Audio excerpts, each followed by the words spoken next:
Olá, meus queridos irmãos e irmãs, sejam bem-vindos mais uma vez para refletirmos o Evangelho do dia.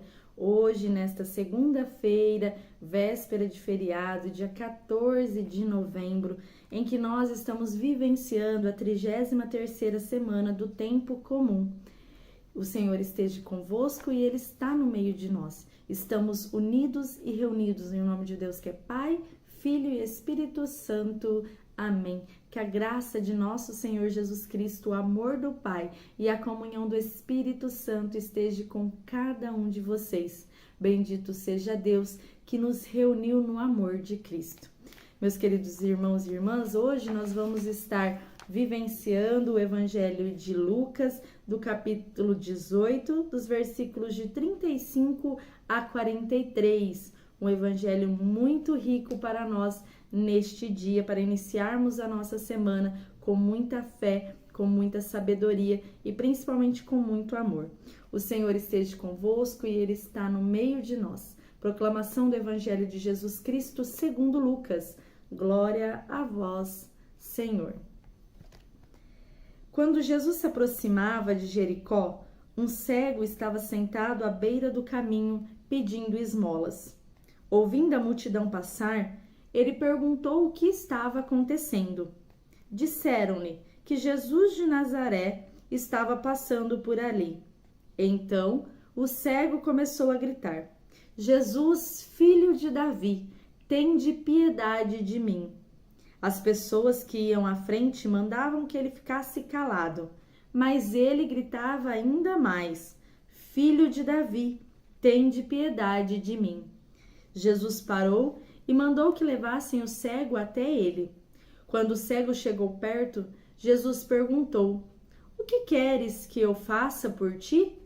O cego respondeu: Senhor, quero enxergar de novo. Jesus disse: Enxerga, pois de novo, a tua fé te salvou. No mesmo instante, o cego começou a ver de novo e seguia Jesus, glorificando a Deus. Vendo isso, todo o povo deu louvores a Deus. Palavra da salvação, glória a vós, Senhor. Como eu disse, este evangelho muito rico em sabedoria, em amor e principalmente nos pedindo para renovarmos a nossa fé.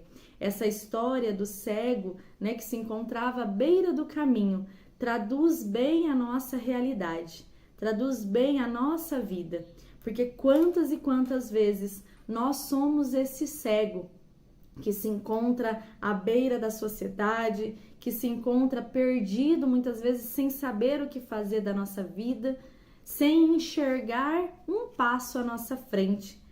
Muitas vezes, desanimados na nossa própria fé, na nossa própria caminhada.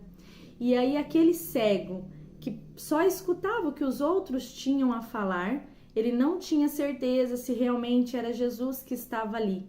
Mas quando ele ouviu dizer que Jesus de Nazaré estava passando, ele teve fé e acreditou que realmente era. E ele começou a gritar, a pedir misericórdia, a pedir perdão, Tende piedade de mim, perdoa-me, E ele acreditou, ele teve fé que realmente Jesus estava ali, que realmente Jesus podia fazer na vida dele um milagre. E quando Jesus o vê, pede para que chegue mais perto.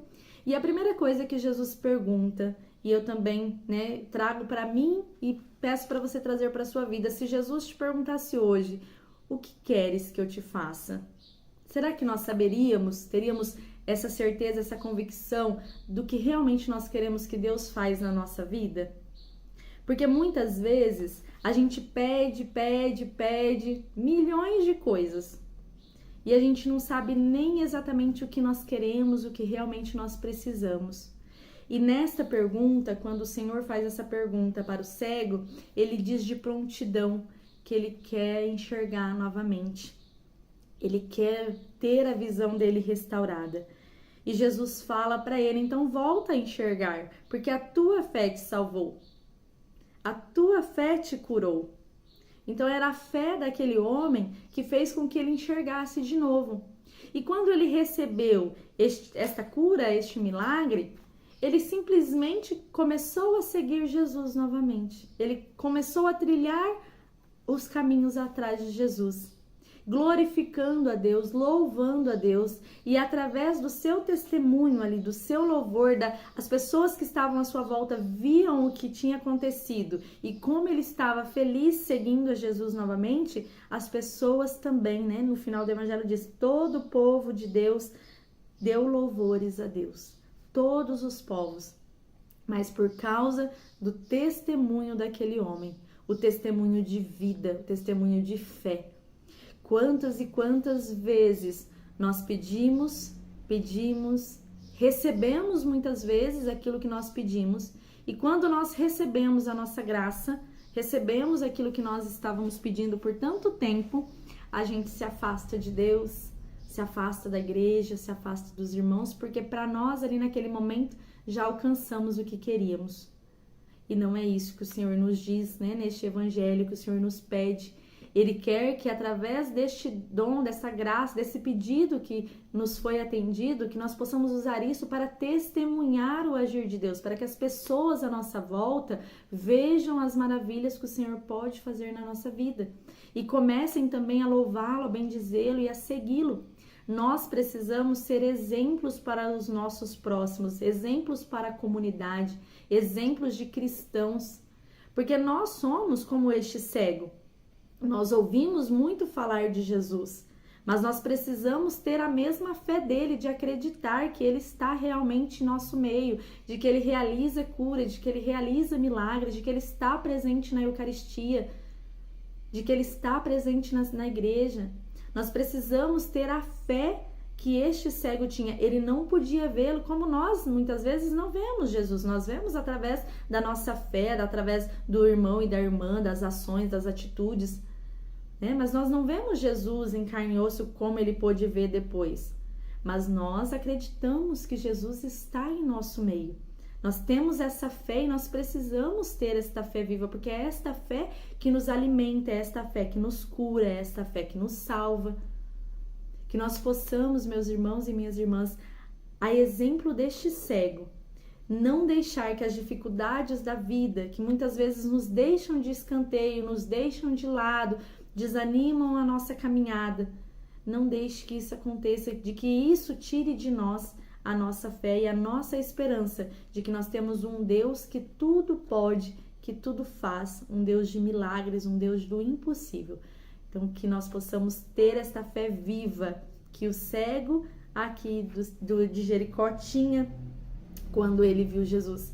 E que, a exemplo dele também, ao encontrar Jesus, que nós possamos pedir primeiramente que ele tenha misericórdia de nós, que ele tenha piedade de nós. Porque nós precisamos primeiro ser perdoados das nossas falhas e dos nossos erros. Reconhecermos ser necessitados deste amor de Cristo, para depois pedirmos a Ele o que nós queremos. Então, meus irmãos e minhas irmãs, que vocês tenham uma semana abençoada, né? Hoje, segunda-feira, início de semana, que você possa, durante toda essa semana, refletir a sua vida, refletir aquilo que você tanto pede para Deus, se você está pedindo da forma certa, se realmente aquilo que você está pedindo vai ser edificação para a sua vida, se vai te trazer a salvação que você precisa, ou se é algo supérfluo, algo que é do seu humano e não da vontade de Deus, para que você possa entender também as demoras que Deus faz na nossa vida, porque às vezes a demora daquilo que nós pedimos também é um processo para a nossa salvação, para nós entendermos a nossa vida, entendermos o agir de Deus na nossa vida. Então, que essa semana a gente possa estar refletindo as nossas ações, as nossas atitudes e refletindo também como está a nossa fé, para que ao chegar no final de semana, na Santa Eucaristia, a gente tenha fé viva, que Deus está ali, presente naquela Eucaristia e presente em nosso meio, no dia a dia, na nossa caminhada. Louvado seja nosso Senhor Jesus Cristo, para sempre seja louvado. Estamos e continuaremos unidos e reunidos em nome desse Deus maravilhoso que é Pai, Filho e Espírito Santo. Amém. Fique na paz e na presença de Deus e uma semana abençoada.